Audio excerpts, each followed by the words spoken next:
तो कैसे हैं आप सभी लोग। एक बार फिर से स्वागत है आपका हमारे YouTube channel study with Yogesh में। लास्ट टाइम हमने देखे थे संसद के पदाधिकारी, जिसके अंदर आपने राज्यसभा के सभापति, उपसभापति और लोकसभा के अध्यक्ष और उपाध्यक्ष के बारे में सुना होगा या पढ़ा होगा। ठीक है, उसी को आगे कंटिन्यू करेंगे बच्चों हम लोग। और इसमें हम आज देखेंगे कि संसद सदस्यों की निर्भरताएं क्या होती हैं, डिस्क्वालिफिकेशन किस तरीके से होते हैं, अगर कोई सदस्य डिस्क्वालीफाइड हो गया तो किसकी रिकमेंडेशन है, किसकी सलाह पे राष्ट्रपति सिफारिश पे उसको हटा सकता है, या कितने दिनों तक आप संसद के सदन से अब्सेंट हो, अधिवेशनों से अब्सेंट हो तो आपकी सदस्यता खत्म हो सकती है। ये सब चीजें देखेंगे और हर चीज एग्जाम के हिसाब से बहुत इंपॉर्टेंट होती है बच्चों, ये बहुत सही तरीके से देखना है। ठीक है, इसके बाद बहुत जल्दी, क्योंकि अभी कोई विज्ञापन है नहीं बच्चों, क्लास बहुत डेली ना आने का एक कारण ये भी है क्योंकि एक इंटरेस्ट होता है बहुत ज्यादा। अगर आप लोग इंटरेस्ट भी नहीं शो करेंगे, विज्ञापन भी नहीं है, तो एक निरस्ता रहती ही रहती है। लेकिन जो विंसर ईयर बुक है, क्योंकि वो पब्लिश हो चुकी है, वो मैं बहुत जल्दी कराने वाला हूँ। हो सकता है इस मंडे से मैं विंसर ईयर बुक कराऊं आपको, क्योंकि कहीं मैं देख रहा था कि कोई ये बता रहे थे कि शायद अप्रैल माह में पटवारी बीपीडीओ का री एग्जाम प्रस्तावित है, कुछ ऐसा मैंने सुना था। तो अगर अप्रैल में होता है तो अभी उसको करना बहुत जरूरी है बच्चों। जो विंसर ईयर बुक वाला पोर्शन है वो अति महत्वपूर्ण चीज है आपके एग्जाम की दृष्टि से, वो मैं जल्दी से उसको शुरू करवाता हूँ। इसके साथ ही उत्तराखंड की जो क्लास है, कल हम नेक्स्ट टॉपिक जो हमारा है उत्तराखंड हिमालय वाला जो पढ़ रहे थे उसको एंड कर देंगे। ठीक है, तो देखना लास्ट टाइम जो पढ़ा था उससे आगे को आप लोग देखना बच्चों। अगला पॉइंट लिखो आपको ये पता होगा कि जो अध्यक्ष होता है बच्चों, उसके पद के कर्तव्यों का पालन जब करना होता है, यानी जो लोकसभा का अध्यक्ष है उसके कर्तव्यों का पालन करने या अध्यक्ष के रूप में कार्य करने की उपाध्यक्ष या अन्य व्यक्ति की शक्ति, यानी अध्यक्ष के कर्तव्यों का पालन करने या अध्यक्ष के रूप में कार्य करने की उपाध्यक्ष की शक्ति के बारे में देखेंगे। ठीक है, तो देखो आप पूरा लिखना पहले, अध्यक्ष के कर्तव्यों का पालन करने, अध्यक्ष के कर्तव्यों का पालन करने, अध्यक्ष के कर्तव्यों का पालन करने। ठीक है, अध्यक्ष के कर्तव्यों का पालन करने पूरा लिखना, या अध्यक्ष के रूप में कार्य करने। ठीक है, या अध्यक्ष के रूप में कार्य करने पूरा लिखना, या अध्यक्ष के रूप में कार्य करने की उपाध्यक्ष की शक्ति, उपाध्यक्ष की शक्ति। ये किसके बारे में बच्चों?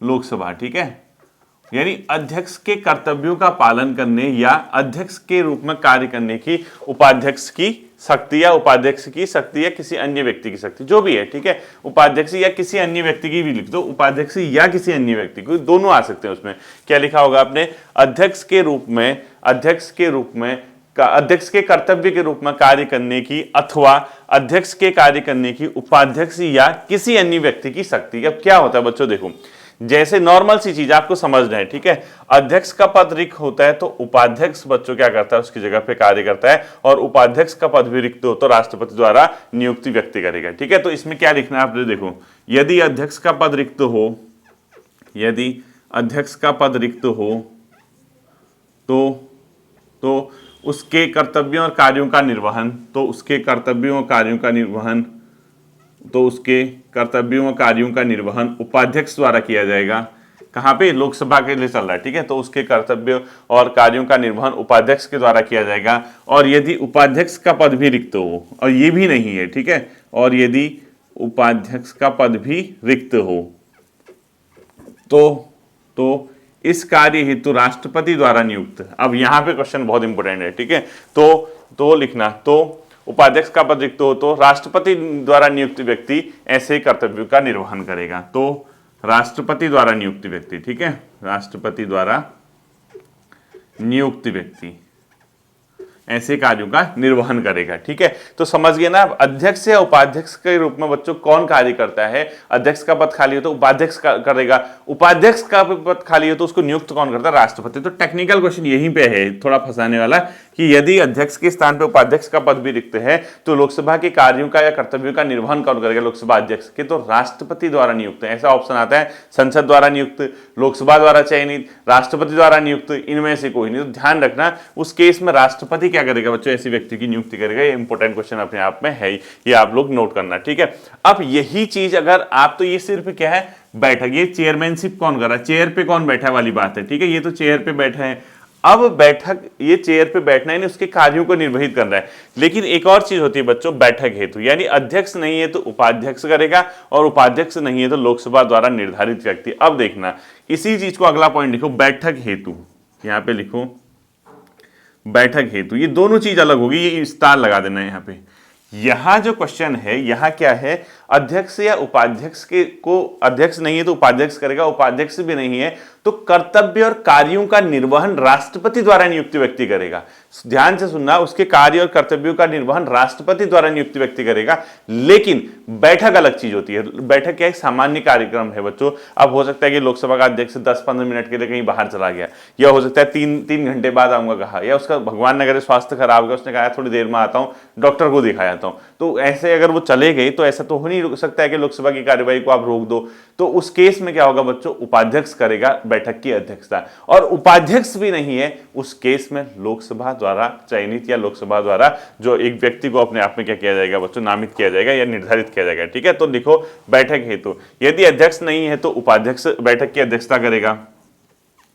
यदि अध्यक्ष नहीं है तो उपाध्यक्ष बैठक की अध्यक्षता करेगा। और यदि उपाध्यक्ष भी नहीं है तो, और यदि उपाध्यक्ष भी नहीं है तो लोकसभा द्वारा निर्धारित व्यक्ति बैठक की अध्यक्षता करेगा। निर्धारित व्यक्ति बैठक की अध्यक्षता करेगा, बैठक की अध्यक्षता। अब आप दोनों में अंतर समझना बच्चों, ये बैठक की अध्यक्षता, ये तो बैठक क्या होता है, बैठक कब होती है आप मुझे बताओ, जब सेशन चलता है, जब संसद का सेशन चलता है, सदन चलता है या अधिवेशन होते हैं, तभी तो बैठक होंगी ना। ये तो सामान्य कार्य है। अब जरूरी ढूंढने की बैठक नहीं है तो उस समय लोकसभा का कोई काम नहीं होगा, अध्यक्ष के उस टाइम भी दायित्व होंगे। अध्यक्ष नहीं है तो उपाध्यक्ष करेगा, उपाध्यक्ष भी नहीं है तो उस समय कौन करेगा बच्चों, अपने आप में लोकसभा द्वारा निर्धारित व्यक्ति या नियुक्त व्यक्ति ऐसा काम करेगा। लेकिन बैठक क्या है, सामान्य प्रक्रिया है। बैठक तो सेशन के टाइम पे चलती है। अध्यक्ष ने कहा 2 घंटे बाद आता तो उपाध्यक्ष कर लेगा, उपाध्यक्ष ने कहा यार मैं भी थोड़े से बाहर जा रहा हूँ, घूम के आता हूँ, चाहे गोलगप्पे खा के आता हूँ, तो उपाध्यक्ष लोकसभा द्वारा निर्धारित व्यक्ति बैठक की अध्यक्षता करेगा। उस समय ये आपको ध्यान रखना है। ठीक है, ये दोनों चीजें इंपॉर्टेंट हो सकती हैं। अब देखना बच्चों, नोट करके लिखो, अगला पॉइंट लिखो, जब अध्यक्ष या उपाध्यक्ष को पद से हटाने का संकल्प विचाराधीन हो। अब कई बार क्या होता है लोकसभा में अध्यक्ष, जैसे आपने राज्यसभा का पढ़ा था ना, वैसे ही लिखो, जब अध्यक्ष या उपाध्यक्ष को पूरा लिखना, जब अध्यक्ष या उपाध्यक्ष को पद से हटाने, जब अध्यक्ष या उपाध्यक्ष को पद से हटाने का संकल्प विचाराधीन हो तो वह पीठासीन नहीं होगा। ठीक है, तो वो पीठासीन नहीं होगा, मतलब पीठासीन अधिकारी जो मेन होता है, जो उस पद का चेयर करता है। ठीक है, यानी लिखो, जब लोकसभा के अध्यक्ष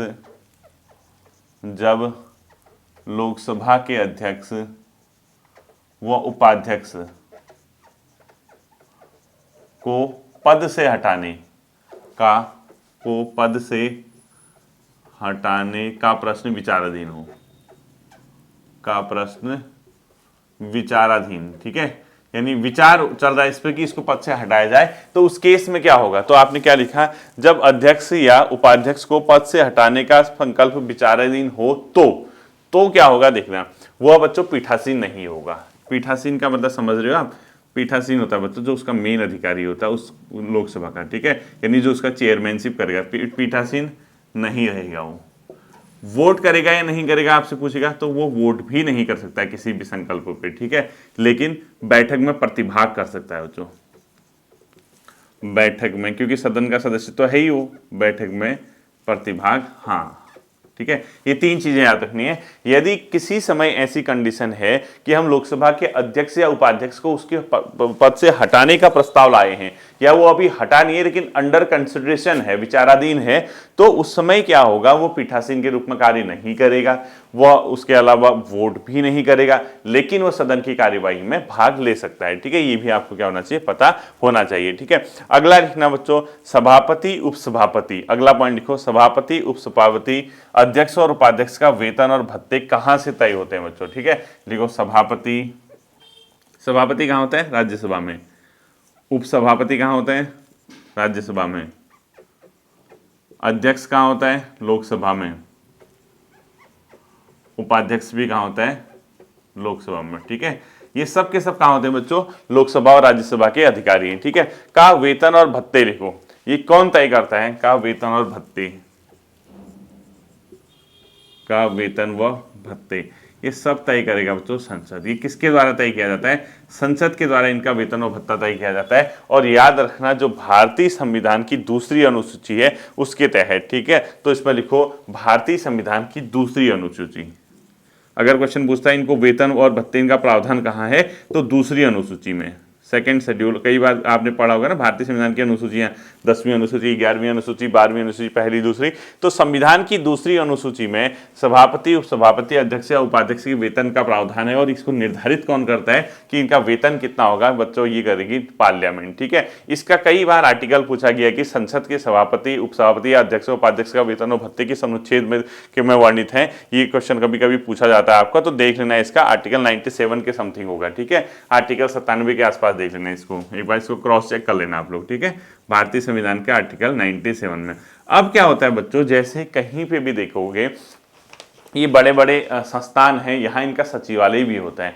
सचिवालय ध्यान रखना, एक नॉर्मल इनका संसद का सचिवालय भी होता है, यानी संसद का सचिवालय है, उसमें संसद का महासचिव वगैरह ही होता है, मेन लोकसभा अध्यक्ष रहता है उसमें, तो संसद का सचिवालय भी होता है। ठीक है, तो नोट करके लिखो, संसद का एक सचिवालय भी होता है जिसका प्रावधान संविधान के आर्टिकल 98 में। आर्टिकल नहीं पूछेगा इसका, ठीक है, बस नॉर्मल याद रखना, नोट करके संसद का एक सचिवालय होता है जिसका प्रावधान आर्टिकल 98 में है। ये उतना इंपॉर्टेंट क्वेश्चन नहीं है। ठीक है, अब बच्चों एक बहुत इंपॉर्टेंट चीज आपको बताता हूं, संसद सदस्यों का शपथ आता है। ये शपथ ग्रहण किस आर्टिकल में है, ये मोस्ट इंपोर्टेंट कर देना, 99 में। ठीक है, लिखो, संसद सदस्यों का शपथ ग्रहण समारोह, शपथ यानी जो ओथ लेते हैं वो किस आर्टिकल के तहत देते हैं, 99 में है। ठीक है, लिखो, संसद सदस्य मतलब लोकसभा राज्यसभा दोनों आएगा। ठीक है, संसद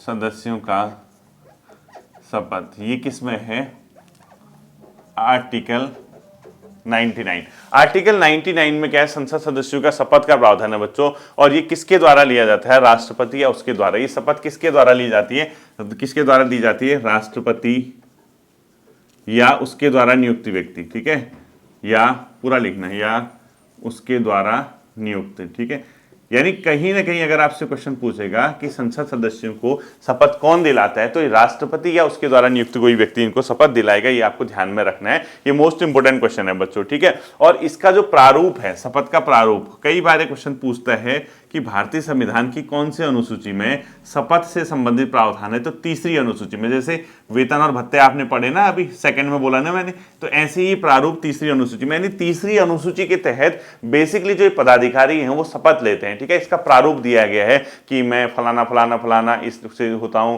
भारत के संविधान और इसको साक्षी मान के, इस टाइप से जो शपथ देते हैं वो तीसरी अनुसूची में इसका प्रारूप है। तो शपथ कौन दिलाता है पूछता है, तो राष्ट्रपति या उसके द्वारा नियुक्त व्यक्ति, और इसका प्रारूप कौन होगा, कहां पे होगा, तीसरी अनुसूची में। और एक मोस्ट इंपोर्टेंट क्वेश्चन लिखना, अगला जो बहुत इंपोर्टेंट क्वेश्चन है वो बहुत इंपोर्टेंट है बच्चों। ठीक है, लिखो, सदन में मतदान कौमा रिक्तियों के होते हुए भी सदनों की कार्य करने की शक्ति व गणपूर्ति। ठीक है, लिखो, सदन में मतदान, एक एक करके। ठीक है, सदन में मतदान, मतदान के नीचे हाईलाइट कर दो, कौमा रिक्तियों के होते हुए भी सदन की कार्यवाही का वैध होना। यानी क्या लिखोगे, रिक्तियों के होते हुए भी सदनों की कार्य करने की शक्ति। देखो, रिक्तियों के होते हुए भी, क्या लिखा आपने, रिक्तियों के होते हुए भी सदन के कार्य करने की शक्ति, होते हुए भी सदन के कार्य करने की शक्ति, कार्य करने की शक्ति तथा गणपूर्ति। ठीक है, तो अगला लिखो, गणपूर्ति। ये बहुत इंपॉर्टेंट है बच्चों। ठीक है, गणपूर्ति और रिक्तियों के होते हुए भी सदन के कार्य करने की शक्ति और सदन में मतदान, ये बहुत इंपॉर्टेंट है, मोस्ट इंपॉर्टेंट कर देना इसको। ये कहां से क्वेश्चन पूछता है, और ये पूरे का जो आर्टिकल है वो आर्टिकल 100 है। ठीक है, इसमें नीचे आर्टिकल 100 लिख देना। अब आर्टिकल तो बाद में पूछेगा, अब आर्टिकल 1 by 1 भी पूछता है। ठीक है, सदन की गणपूर्ति किसमें पूछता है, तो 100 है। सदन में मतदान का प्रावधान किस अनुच्छेद में पूछता है, तो 100 है। 100 का 1, जैसे 100 का 1 है, 100 का 2 है, 100 का 3, इस तरीके से है। ठीक है, 101, 102, 103 इस तरीके से चलता है। तो नॉर्मली अगर आप देखोगे बच्चों, जो गणपूर्ति है 3 में है, मतदान है 1 में, और अपने आप में कार्य करने की, ये जैसे मतदान है ना, 100 का 1 हो गया। ठीक है, ये बहुत इंपॉर्टेंट है। 100 का 1 नहीं पूछता है, लेकिन ये डायरेक्ट 100 पूछता है। और एक गणपूर्ति किसमें बच्चों, 100 के 3 में। अब 1 by 1 पता होना चाहिए। गणपूर्ति को इंग्लिश में बोलते हैं बच्चों कोरम। ठीक है, यानी हमने क्या तय किया है कि एटलीस्ट टोटल मेंबर में से इतने मेंबर होने आवश्यक हैं, तभी सदन की कार्यवाही चलेगी। अर्थात हम ये कहना चाह रहे हैं कि आपके कम से कम इतने मेंबर अवेलेबल या प्रेजेंट होने चाहिए कि हम सदन की कार्यवाही चलाएं। तो कितने मेंबर्स होने चाहिए एटलीस्ट सदन की कार्यवाही चलाने के लिए? टोटल मेंबर्स का 1/10, यानी अगर 100 मेंबर होते तो 1/10 यानी 10 मेंबर। अब 500 कुछ का सदन है तो 1/10 कर दो, अर्थात सदन की कार्यवाही चलाने के लिए जो न्यूनतम संख्या की आवश्यकता होती है वह उसका कोरम या गणपूर्ति कहलाती है। तो गणपूर्ति जिसको नहीं पता या कोरम नहीं पता है, ब्रैकेट में लिख सकते हो, सदन की कार्यवाही चलाने के लिए न्यूनतम सदस्यों की जो संख्या होती है वो उसका गणपूर्ति कहलाती है। तो ये बच्चों गणपूर्ति जो है 1/10 होती है। ये मोस्ट इंपोर्टेंट कर देना, ठीक है, मोस्ट इंपोर्टेंट कर देना इसको। सदन की गणपूर्ति के नंबर कितना है? 1/10, यानी कुल सदस्यों का 1/10। ठीक है, ये किसका है? कुल सदस्यों का, यानी सदन की जो सदस्य होंगे, चाहे लोकसभा का अलग होगा, राज्यसभा, ठीक है, कुल सदस्यों का 1/10, यानी आपको जितने मेंबर होंगे उसका 1/10 होने चाहिए, तभी सदन की कार्यवाही चलेगी। इसको बोलते हैं गणपूर्ति। ये 100 के 3 में है। ठीक है, दूसरा बच्चों मतदान। मतदान क्या होता है? जब कोई सदन में कोई प्रश्न विचाराधीन होता है, कोई संकल्प लाया जाता है, कोई प्रस्ताव लाया जाता है, तो उस सदन के सदस्य क्या करते हैं बच्चों? वोट करते हैं। तो वोट करने की जो पावर है वो आर्टिकल 100 में है। ठीक है, सदन के सदस्यों द्वारा आर्टिकल 100 के तहत मतदान किया जाता है। लेकिन कई बार क्या होता है बच्चों? मतदान इक्वल हो जाते हैं, पक्ष में भी उतने ही पड़ेंगे, विपक्ष में भी पड़ेंगे। यानी किसी प्रस्ताव पे देखो, नॉर्मली क्या होता है, सदन के सदस्य वोट करते हैं, तो कई बार क्या होता है, किसी प्रस्ताव पे जैसे 25 वोट पक्ष में पड़ गए और 25 वोट विपक्ष में पड़ गए, तो बराबर हो गए। तो इसमें कौन सा हम प्रस्ताव मानेंगे, जो पक्ष में पड़े या विपक्ष में? तो ऐसे में हम कंफ्यूज हो जाते हैं, हम किसी को नहीं मानते हैं। उस केस में क्या होता है बच्चों? जो निर्णायक मत होता है, यानी राज्यसभा में सभापति के द्वारा और लोकसभा में लोकसभा के अध्यक्ष के द्वारा एक निर्णायक मत दिया जाता है, डिसाइडिंग वोट। तो डिसाइडिंग वोट कब दिया जाता है? जब वोटों की संख्या इक्वल होती है पक्ष और विपक्ष में, तो उसको बोलते हैं निर्णायक मत। तो निर्णायक मत वो सिर्फ तब करेगा, ये देखो, ये मतदान किसके द्वारा किया जाता है? केवल सदस्यों के द्वारा। ठीक है, केवल सदस्यों द्वारा, ये ध्यान रखना, ब्रैकेट में लिखो, सभापति व अध्यक्ष द्वारा नहीं, सभापति व अध्यक्ष द्वारा नहीं। सभापति कहां? लोकसभा, वहां राज्यसभा में। ठीक है, लेकिन कई बार क्या होता है बच्चों, ये सभापति और अध्यक्ष को देना होता है वोट, उसको बोलते हैं निर्णायक मत। इसके नीचे, इसी के आगे लिखो, ये केवल निर्णायक मत दे सकते हैं, डिसाइडिंग वोट, ये केवल निर्णायक मत दे सकते हैं। तो निर्णायक मत भी आर्टिकल 100 में। ठीक है, निर्णायक मत दे सकते हैं। तो अगर क्वेश्चन पूछता है कि भारतीय संविधान के किस अनुच्छेद के तहत लोकसभा में अध्यक्ष और राज्यसभा में सभापति को निर्णायक मत देने का अधिकार है, तो आर्टिकल 100 में है, याद रखना। ठीक है, आर्टिकल 100 के तहत निर्णायक मत होता है। सामान्यतः मतदान कौन करता है बच्चों? जो सदस्य होते हैं, ये पक्ष और विपक्ष में। लेकिन दोनों केस में अगर इक्वल वोट हो गए तो उस केस में निर्णायक मत देने का अधिकार किसको है बच्चों? लोकसभा में अध्यक्ष का, वही राज्यसभा में उपाध्यक्ष का। एक और पॉइंट लिखा है बच्चों, रिक्तियों के होते हुए भी सदन के कार्य करने की शक्ति। बाई चांस कोई सदस्य अब्सेंट है, वो अवेलेबल नहीं है, तो सदन अपना कार्य करेगा। वो ये दावा नहीं कर सकता है कि मैं अब्सेंट था तो मैं जो है कार्रवाई नहीं मानी जाएगी, ऐसा नहीं होता है। ठीक है, एक न्यूनतम आपका कोरम होना चाहिए, इसके बाद सदन की कार्यवाही चल सकती है। दूसरा, कोई ऐसा मेंबर, इसका वाइस उल्टा, ठीक है, कोई ऐसा मेंबर जो सदन का सदस्य नहीं था लेकिन उसने प्रतिभाग कर दिया। ध्यान से सुनना, सदन का सदस्य नहीं था, प्रतिभाग भी कर दिया, वोट भी कर दिया इवन, और बाद में पता चला कि यार ये तो इसका मेंबर ही नहीं था, इसने वोटिंग भी कर दी, तो उस केस में भी उसको कोई मतलब इस जो कार्य किया गया है उस पर कोई प्रभाव नहीं पड़ेगा। ठीक है, तो इसके नीचे नोट लिखो, नोट करके लिखना इसके नीचे, इस वाले पॉइंट को समझने के लिए। यदि कोई सदस्य कार्यवाही में अनुपस्थित है तो सदन अपना कार्य करता रहेगा। यदि कोई सदस्य, शॉर्ट में लिखा रहा हूं, यदि कोई सदस्य कार्यवाही में अनुपस्थित है तो सदन अपना कार्य करता रहेगा, सदन अपना कार्य करता रहेगा। वहीं यदि कोई ऐसा सदस्य जो सदन का सदस्य नहीं है, उसने प्रतिभाग किया है, या मतलब आप लिखो, वहीं यदि कोई ऐसा सदस्य जो उसका सदन का हिस्सा नहीं है, यदि कोई ऐसा सदस्य जो सदन का हिस्सा नहीं है और उसने प्रतिभाग व मतदान किया है, तो भी उसने प्रतिभाग व मतदान किया है तो भी सदन की कार्यवाही वैध मानी जाएगी। ठीक है, तो इसमें नॉर्मली समझो, गलती से अगर कोई आ गया वोटिंग भी कर दी तो तब भी वैलिड माना जाएगा। ये हमने नॉर्मल, हमें पता होना चाहिए। इसका आर्टिकल आपको बस मतदान किसमें होता है, गणपूर्ति किसमें होती है, ये आपको पता होना चाहिए। ठीक है, ये वाला पॉइंट बहुत इंपॉर्टेंट होते हैं। बाकी बच्चों क्या होता है, कई बार क्या होता है, सदन के स्थान किस आधार पर रिक्त हो सकते हैं, यानी सदन के जो स्थान है अनिर्हताएं, यानी नॉर्मली सदन के स्थान कब कब रिक्त हो सकते हैं। या तो आप क्या करोगे, त्याग पत्र दोगे, ठीक है। सदन के स्थान रिक्त लिखो, नॉर्मली देखना आपको सदन के स्थान रिक्त लिखना है, ठीक है। लिखो सदन में स्थान रिक्त, स्थान रिक्त मतलब पद खाली, ठीक है। सदन में स्थान रिक्त कब होता है? स्थान रिक्त आपको पता होना चाहिए। दोनों सदनों का सदस्य नहीं हो सकता है। एक तो देखो, एक तो क्या हो सकता है, दोनों सदनों का सदस्य नहीं हो सकता है। कोई भी व्यक्ति लोकसभा और राज्यसभा का एक साथ सदस्य नहीं हो सकता है, ध्यान रखना। अगर ऐसा है तो उसको क्या करना पड़ेगा बच्चों? एक जगह से त्यागपत्र देना पड़ेगा। दूसरा बच्चों, सदन व राज्य विधानमंडल का सदस्य एक साथ नहीं हो सकता है। पता लगा वहां सेंटर में चुना गया सदन व यहाँ राज्य में भी है राज्य विधानमंडल, यानी राज्य जो होते हैं जो, ठीक है। स्टेट में होती है ना असेंबली, जो हम जहाँ विधायक चुनते हैं, इसमें विधायक जाते हैं और उसमें सांसद जाते हैं, ठीक है। सदन व राज्य विधानमंडल का एक साथ सदस्य नहीं हो सकता, अलग अलग हो सकता है लेकिन एक साथ नहीं। और अगर कभी ऐसा होता है तो उसको एक जगह से क्या करना पड़ता है? त्यागपत्र देना पड़ता है। और बाई चांस उसने त्यागपत्र नहीं दिया और राष्ट्रपति ने तय कर दिया निर्धारित अवधि, फिर भी त्यागपत्र नहीं दे रहा, तो उसकी सदस्यता खत्म हो जाएगी सदन से, ठीक है। तीसरा बच्चों, 60 दिनों तक अगर कोई सदस्य अब्सेंट है तो लिखो 60, ये बहुत इंपॉर्टेंट है, दिनों तक सदन के अधिवेशन, संसद के अधिवेशन से बाहर होने पर, संसद के अधिवेशन, सेशन चलते हैं ना, अधिवेशन से सदन की अनुमति के बिना,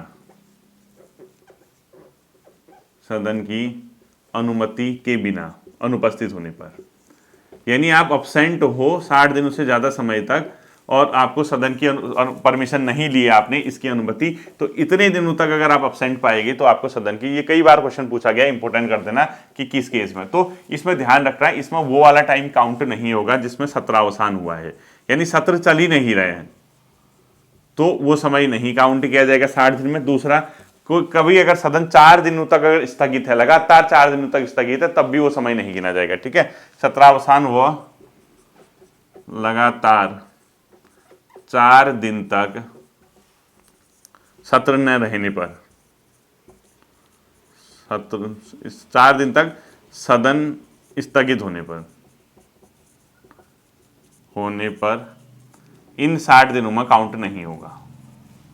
इन 60 दिनों में, ये तो ब्रैकेट में लिखा है, ठीक है, काउंट नहीं किया जाएगा, लिखो इन 60 दिनों में काउंट, यानी सत्र चल ही नहीं रहा है या कभी ऐसा हो गया कि 4-4 दिन तक सदन का सत्र जो है अपने आप में नहीं हुआ है, तो उन 60 दिनों तक सदन के स्थगित होने पर वो क्या कर सकता है बच्चों? 60 दिनों में मतलब अगर बिना परमिशन के रहा तो वो क्या करेगा? उसको सदस्यता उसकी खत्म कर दी जाएगी, ठीक है। बाकी बच्चों, संसद सदस्यों की डिस्क्वालिफिकेशन है, वो भी लिखो। संसद सदस्यों का डिस्क्वालिफिकेशन, संसद सदस्यों का डिस्क्वालिफिकेशन की निर्हता बोलते हैं, ठीक है।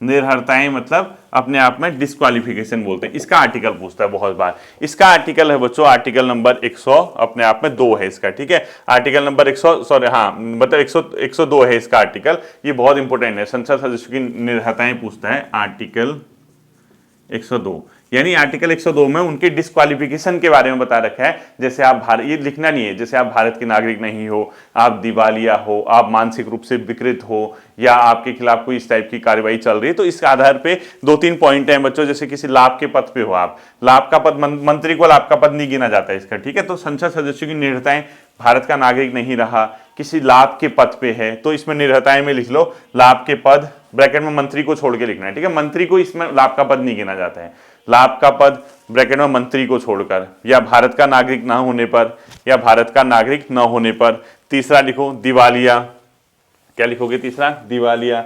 चौथा लिखो आप विकृत चित्त, ठीक है, अनसाउंड माइंड बोलते हैं जिसको, विकृत चित्त बोलना है, ठीक है। इन 3-4 आधारों पे क्या होता है बच्चों? निर्हरताएं आर्टिकल 102 में है, ठीक है। और बाई चांस कभी ऐसा होता है बच्चों सदस्यों की निर्हरताओं से संबंधित प्रश्न उठता है, तो उस समय क्या करता है बच्चों? राष्ट्रपति इलेक्शन कमीशन की हेल्प लेके, उससे परामर्श लेके क्या करता है? उसका निर्धारण करता है, ठीक है। तो लास्ट पॉइंट लिखो आज का, सदस्यों की निर्हरताओं से संबंधित प्रश्नों का निर्णय, सदस्यों की निर्हरताओं